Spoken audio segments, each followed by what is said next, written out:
Okay, guys, we gotta talk about San Francisco because the second collapse is happening, and this is no joke because the office vacancies is probably one of the highest in terms of first world countries. If you go over towards, Hong Kong, their office vacancies are about 12 to 14%, and that's incredibly high, right? Singapore, for example, office vacancies are about 5 to 7%. New York City, people keep saying that companies are leaving New York City, but I'm not really sure because their vacancy is about 10 to 15. Even Seattle, as bad as they are, it's about like 15%. But San Francisco's vacancies are reaching a record high of 34%. Now, there's still an uptick of AI companies moving in, but not really, right? You could have like hundreds of companies moving out and small business owners, but then you have a few AI companies and that's it. That's not good enough, right? I think people are just focusing way too much on the AI firms coming in and they're ignoring all like the big guys that are leaving. And plus, most of these leases don't expire until next year. So you already have several buildings that say they're leased out, but there's barely any tenants in there. Like most of the tenants and CEOs are moving to places like Las Vegas. They still have an office in San Francisco, and that's because they signed a lease for like the next 2 years. But I guarantee you, every single quarter, these vacancy rates will slowly tick higher. In my opinion, vacancies are more closer towards 40% than 34%.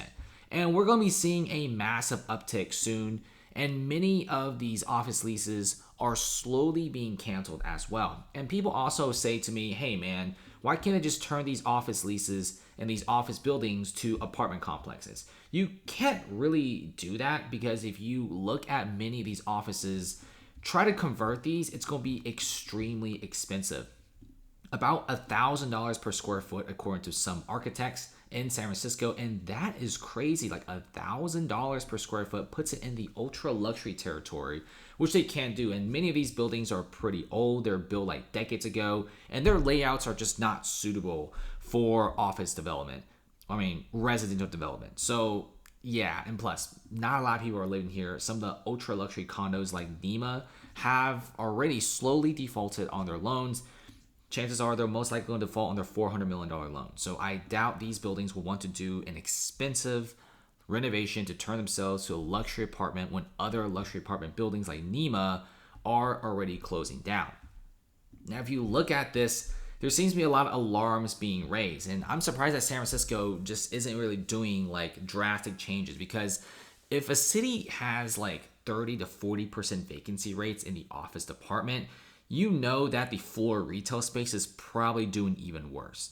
Many of these owners have already handed back the keys to some of the city's most valuable real estate pieces. They don't want them anymore, right? People are actually building apartment complexes and office complexes in Miami, and those are actually being rented out. And surprisingly, Miami office real estate is actually doing pretty well, with many of the buildings being built actually getting like 70 to 80% occupancy rates. Whereas San Francisco, some apartment buildings, they can be rented out, like NEMA, right? This building I'm going to show you right now, this ultra luxury apartment building, they are not selling at all, right? They cannot sell any of their units and they can't rent out any units. And this building is right next to Twitter or the X headquarters. So you would think that many of these employees will rent this building. Absolutely not. This building is basically empty. And this is actually a really good location too. And this is why when we look around, there's a lot of luxury buildings here for rent. And the ground floor retail space is basically all empty, with many stores already leaving here. And it's just really, really sad. I mean, look at this, Google drive-by video back in January 2023. This was like half a year ago, and even NEMA's ground floor retail space is completely empty. And that just shows you the situation of the Bay Area and especially San Francisco. Empty streets all the time. This is just not a great place to live anymore. It used to be, because it used to be like 150,000 office workers running around. But now you could just clearly see the massive difference. Like, back in like 2016, there were just a bunch of people walking around, and now it's just completely empty. And it's kind of scary. It's really, really eerie to see this kind of stuff, like the before and after pictures of the streets. Because when you lose like 150,000 office employees, this is what you get. And many office employees say the same thing. The reason why they don't want to return back to downtown is, one, the city has insane amounts of crime. If you just check out some of these videos, I mean, where do you see people just stealing a whole rack of clothes? This is crazy. I mean, you don't see this in normal cities. And what's worse is like the police can't really do anything. The police also is severely understaffed because of the whole defund the police situation. And the crime rates in this area is just out of control. So many of these small business owners are leaving. And as small business owners leave, of course, you also have big corporations that go along with it. And when big corporations leave, you eventually start having an exodus of locals.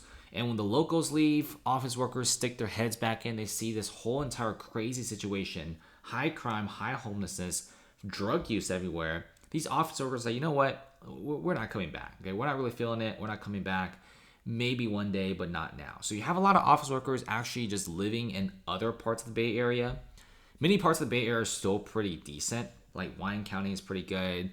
The area around Stanford is great, like Palo Alto, Cupertino. Even San Jose is somewhat decent, even though there's like nobody there. In San Francisco and Oakland, they're just absolutely taking a hit, and this is why vacancies are up. And many companies aren't happy at all, right? If you look at Salesforce boss, the CEO, warns that he may be pulling their headline conference from San Francisco over rampant homelessness and drug use. And Salesforce is San Francisco's biggest employer. They have their name stuck on the Salesforce Tower and also the Salesforce Transit Bay. And it's a big deal. And what Mark is saying is, hey, if you guys don't change things up, we're going to be leaving. And Salesforce has already been closing down several offices in San Francisco. They're one of the major companies in San Francisco that's leaving, alongside with Airbnb, closing down the majority of the offices. Uber, Lyft, Reddit are doing all the same things. Salesforce still, at the end of the day, like a week ago, hosted their Dreamforce AI event in San Francisco. But then after the event ended in like 2 to 3 days, the drugs and homelessness eventually came back to the area. And the dude was pretty mad. He says, why can't San Francisco be nice all the time? Why can't they always have like nicer streets? There's only nice streets when the Salesforce event comes in. So he's pretty frustrated, and there's already a lot of companies taking their tech conferences elsewhere, with Las Vegas surprisingly being a massive hub for tech conferences because Las Vegas, it's nice, right? There's crime is pretty low. It's tourist heavy. And even though it's gambling, it's way more than that. Recently, we're seeing some of the biggest tech startups being located in Las Vegas, which is really funny considering Las Vegas is known for gambling. But you got guys like IBM and Meta pulling a lot of events out of San Francisco and moving to Las Vegas, which is crazy, right? Las Vegas, the location's pretty good. It's pretty close to California. Many of the cities, you could do like a few hour drive, you would get there. And it seems to be more and more appealing to a lot of young people. And Las Vegas real estate is actually doing pretty well. There's more construction. Let's just see what happens, right? And we could be seeing even more fat defaults considering the feds may be hiking up rates one more time this year. It's very, very likely. And then lastly, we're going to be seeing high rates for the next 12 months, bare minimum. So get ready for a lot of defaults.